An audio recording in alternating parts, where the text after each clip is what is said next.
সর্ববৃহত্তম জনপ্রিয় রাজনৈতিক দল বাংলাদেশ জাতীয়তাবাদী দল বিএনপি মৌলভীবাজার জেলার ঐতিহ্যবাহী কুলাউড়া উপজেলা বিএনপি কর্তৃক আয়োজিত আজকের এই কর্মী সভার সহযোদ্ধা সভাপতি, প্রধান অতিথি, আমাদের অহংকার সাবেক ছাত্রনেতা, হাঁটি হাঁটি পা পা করে বিএনপির বিভিন্ন ধাপ সাফল্যের সাথে অতিক্রম করে বিএনপির স্থায়ী কমিটির অন্যতম সদস্য, জিয়া পরিবারের বিশ্বস্ত শ্রদ্ধা বড় ভাই ডাক্তার এজেডএম জাহিদ হোসেন, বিশেষ অতিথি সাবেক ছাত্রনেতা মিফতা সিদ্দিকী,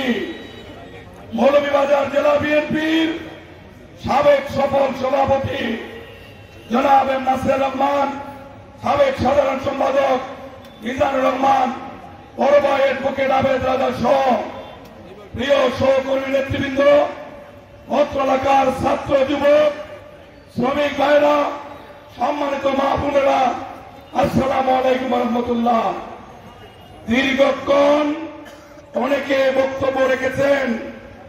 বাংলাদেশ জাতীয়তাবাদী দল দীর্ঘ 17টি বছর বাংলাদেশের হারিয়ে যাওয়া গণতন্ত্র পুনরুদ্ধারের জন্য আমাদের প্রিয় নেত্রী মাতৃতুল্য বেগম খালেদা জিয়ার নেতৃত্বে, পরবর্তীতে শ্রদ্ধেয় জনাব তারেক রহমান সাহেবের নেতৃত্বে আন্দোলন করে গিয়েছে।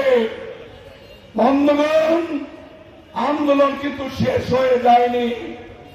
খেয়াল রাখতে হবে, যারা বিএনপিকে ধ্বংসের চক্রান্ত করেছিল, যারা বিএনপি নেতৃত্বকে ধ্বংসের চেষ্টা করেছিল, তারা হয়তো দেশ থেকে পালিয়ে গিয়েছে, কিন্তু তাদের দূষররা কিন্তু আমাদের দেশে ঘাপটি মেরে বসে আছে।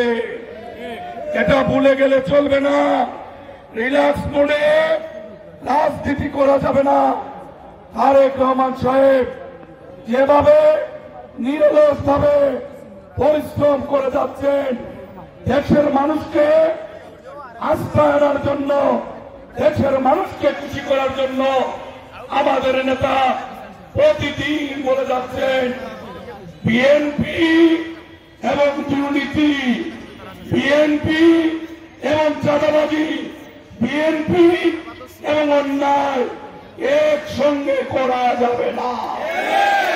এটা আমাদের মনে রাখতে হবে। দীর্ঘ 17 বছর আন্দোলন করেছি, সংগ্রাম করেছি, রক্ত দিয়েছি, অনেক সাথীকে আমরা হারিয়েছি। মাসের পর মাস, বছরের পর বছর জেল কেটেছি, কিন্তু অন্যায় করলে ইতিমধ্যে প্রায় 3000 নেতা কর্মীকে তারেক রহমান সাহেব বাধ্য হয়ে দল থেকে স্থায়ীভাবে বহিষ্কার করেছেন। দলে সর্বাগ্রে শৃঙ্খলার প্রয়োজন। আজকে আবেদ রাজা ভাই যেভাবে বলেছেন, অসংখ্য মানুষ, অগণিত মানুষ সারা বাংলাদেশে শহীদ হয়েছেন। গত জুলাই এবং আগস্টে এই গণঅভ্যুত্থানে শুধু বিএনপি 422 জন আমাদের প্রিয় সাথী শহীদ হয়েছেন। এই শহীদদের রক্ত পিতা যেতে দেওয়া যাবে না। নিজেদের নেতৃত্বের জন্য, নিজেদের মর্যাদার জন্য, নিজেদের চেয়ারের জন্য রাষ্ট্রের সাথে বেইমানি করা যাবে না। তারেক রহমান সাহেব যেভাবে নির্দেশনা দেবেন, তার বাইরে চেষ্টা করলে বিপদ কিন্তু আপনাকে ছাড়বে না। অতএব আমরা সকলে মিলেমিশে আমাদের প্রিয় নেতা আগামী দিন জনগণের ভালোবাসায় সিক্ত হয়ে আল্লাহর শেষ মেহেরবানিতে যিনি রাষ্ট্র পরিচালনা করবেন, উনার হাতকে যদি আমরা শক্তিশালী করতে হয়, তাহলে সর্বাগ্যে আমাদের মধ্যে ইস্পাত কঠিন ঐক্য প্রতিষ্ঠা করতে হবে।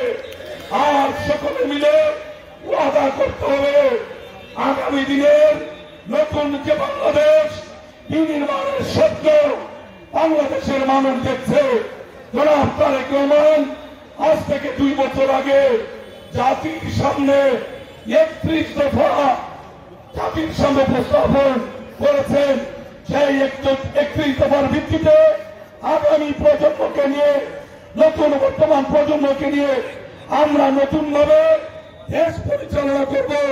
জনগণের মেম্বার তারা সেই অঙ্গীকার করে আজকের আয়োজন যারা করেছেন সকলকে কেন্দ্রীয় বিএনপির পক্ষে শুভেচ্ছা জানিয়ে আমি আমার বক্তব্য শেষ করছি।